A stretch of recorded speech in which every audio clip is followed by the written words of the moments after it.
Hello, I'm Richard Hill, and I am really excited to be talking to David Sheehan on the Connect show.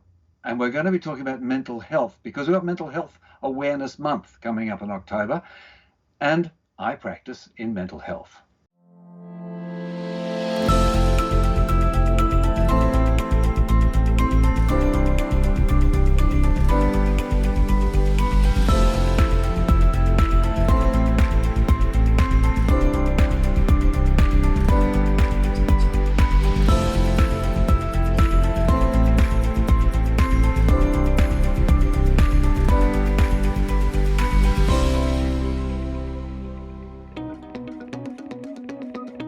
Hey guys, it's Vince Cosentini here, one of the directors on the board. I hope to see you in New Zealand next year in May to come and join us for the national conference. I'll be presenting and I hope to see you there.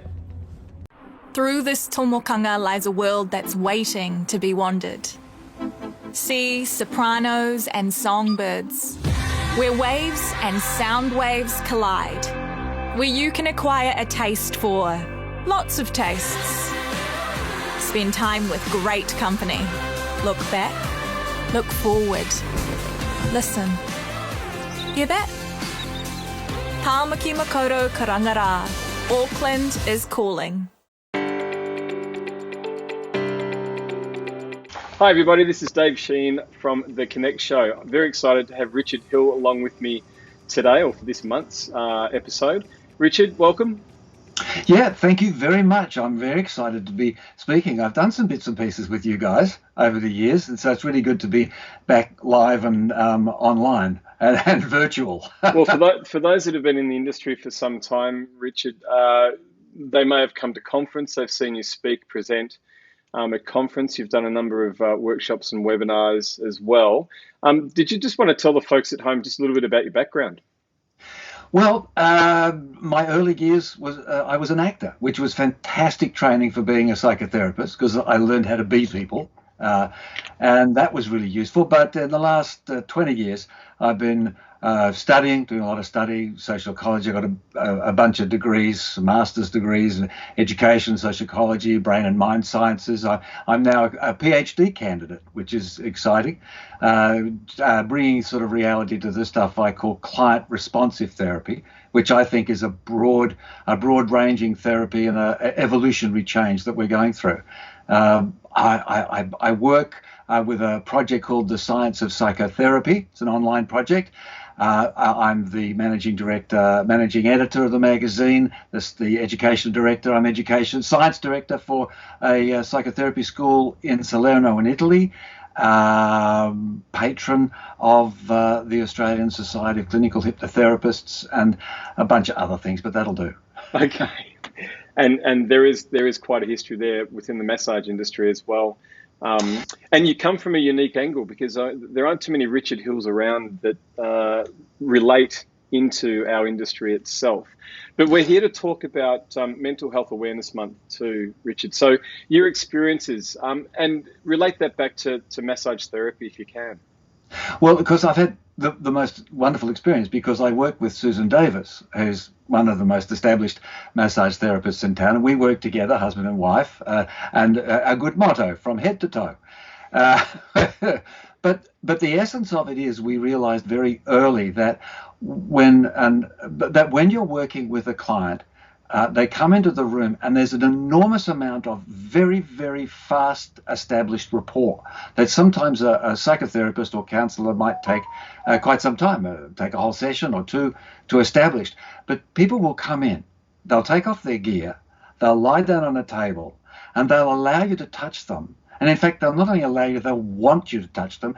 They'll even be very accepting for you inducing painfulness in their experience, which is something as a psychotherapist we do a lot of effort not to, although we haven't got time today, but that's a whole new phase of things that we're talking about. So one of the things that this does, and also in the sense that they relax, they also move into what one might call a general waking trance, where we shift our degree of acceptability, what we accept, what we'll listen to and hear, and also we start to talk. So you actually have a fantastic venue and scene for psychotherapy and counseling, and you got to know what you're doing. And sometimes we don't realize that everything we say can have an enormously can have an impact, can make changes, can be taken on board almost without consideration or filtering. Mm-hmm. Wow, it's something that we sometimes forget, that the actual impact that we can have on the people we're working on can be quite profound, not just from a physical sense, but you're talking about from an emotional, mental sense as well, which is very true. What about, let's turn the tables around and look at practitioners themselves from a self-care point of view, Richard. What sort of things can practitioners look out for as far as looking after themselves from a mental health point of view as well? It's beautiful, because I just want to say everything that I just said about the client and say the same thing about you as the practitioner. You are also in a very open and engaged and connected and almost unfiltered experience. And so people lie on the table and they say, oh, great. Oh, that's good. Oh, did I tell you that my husband's driving me crazy? Oh, ow, did I tell you that I had this terrible trauma when I was 12? And you're being what we call vicarious trauma, very often, where you're sitting there listening to these difficult stories, not quite knowing how to filter them or how to process them or how to listen to them in the framework of someone that is listening to a story that they are working with, as different from listening to a story that is affecting their frame of mind, affecting their body as well, because it comes up to you not only through your ears but through your hands. So what you need to do is, really, I'm giving a scratch of the surface here, but it's understanding the nature of what creates emotional change, what creates affective response.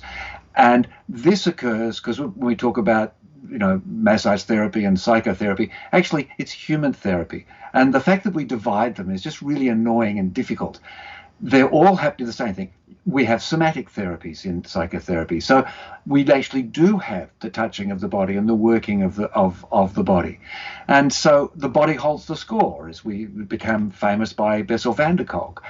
And it is very important for you to understand that you can not only be hearing and people relaxing and sharing their thoughts, but you can also be releasing activities and energies which are manifest as dialogue and language. And what you say back to them is really, really important. No, for sure. What about navigating a client who is suffering from mental health? Yeah, mental illness, mental difficulty. Yes. So what is mental illness? Let me run it down. And what we do is we categorize practitioners. And that, to an extent, we talked about this a lot. We talk about scope. Now, I think what we need to do is have an understanding of the confinement of our skills, the breadth of our skill, and our specialist capacity. But a human being is a full person. They are not going to come in with you with a sore shoulder, and if it's related to some kind of emotional state, they're not going to not do it. And you are not going to not be able to not have to experience or deal with it. So what you need to do, and we talk about this in the science of psychotherapy, you need to know about. You need to know about stuff. And we've just written a book, and we talk about that just towards the end. But where I have a chapter on genetics. We have a chapter on the brains in the body, which is the heart and the gut and the skin. We have discussions about the gut-brain connection. We have discussions about cellular communication. And massage therapists need to know this stuff as well. I think actually, Richard, one of the presentations you did at conference years ago was to do with that relationship between gut and brain. Yeah. And it got huge applause. I remember that. Yeah, very much so, yeah. And we know so much more about it now. And with the science of psychotherapy, we're doing about three or four documentaries a year. One we did, the first one, was on the gut-brain axis. And the information, in a 40-minute documentary was astounding. But understanding the nature of the biochemical makeup, the biome, what we call it, there are more genes that aren't to do with your body in your gut than in all your body. Okay. So there's more genetic material. So all of this is very important, and it's symbiotic, which is terribly important. And I'm sure a lot of people know that irritable bowel syndrome and the work that massage therapists do there. But irritable bowel syndrome is also a mental health aspect, is a mental connected with the way the brain is operating, and particularly the vagus nerve. So we've got a lot of information and knowledge to understand. That's how it's manifesting on the physical. That's what you're saying with IBS. Yeah. Interesting. Hey, we're running out of time, Richard, but I did want to mention to the folks at home that you have co-authored a pretty amazing book, The Practitioner's Guide to... practitioners, you've got it there in front of you. Yes, The Practitioner's Guide to the Science of Psychotherapy. Yeah. It's not a companion book, but it's a second book in a series. I've got The Practitioner's Guide to the Practice of Mirroring Hands, which is a sort of a hypnotherapeutic but therapeutic process. And in this book, as I was saying, we tried to say to therapists, you can't just know methods. And methods are important. And it's exactly the same to therapists. It is not just to know methods. You need to know the person that you're applying the method to. And rather than deciding what method the client should have, if you attune to the client's what the client is telling you, and a massage therapist does it through their hands more than through their ears, then you start to have spontaneous emergence of the correct movements. And so many therapists will say this. I know, I'm moving down here and suddenly my hands go over there, or suddenly they go there, or suddenly we focus on this spot. And then I start to think, oh, I wonder if this spot has got a problem. And Susie has several times suggested people go to their doctor for some oncology testing. And she has been right almost every time that there is a cancerous problem in that person, which you can do with your hands. And psychotherapists, we say, can sometimes do through their ears and their observations as well. So very applicable to practitioners. The book itself, it's interesting. In the States, there's a couple of chaps, Whitney Lowe and Till Luca, who run a podcast called The Thinking Practitioner. What we've been discussing today takes you outside of the physical know-how, technique-based manual therapies, and we're talking more about other ways in which we can relate to people. So to have you on board today on Connect, Richard, it's been fascinating. Such a short little segment. Short you could and sit sweet. Here and talk for hours about mental health. Poked a few bits of response and saying, oh, I'd like to know more about that. So come to the scienceofpsychotherapy.com and check out our free podcast. There's lots of fascinating stuff there. We certainly have an academy that you can join. We only charge $100 a year for, like, I think we've got 1,000 hours of information for those who want to know there. But come in and see the free stuff that's in the .com site. You'll love it. All right, fantastic, Richard. Well, once again, thank you for your time in this month that is, a very important month to talk about mental health, and it's been an absolute treat to have you on board on Connect. So thank you. My pleasure. Okay, thanks again.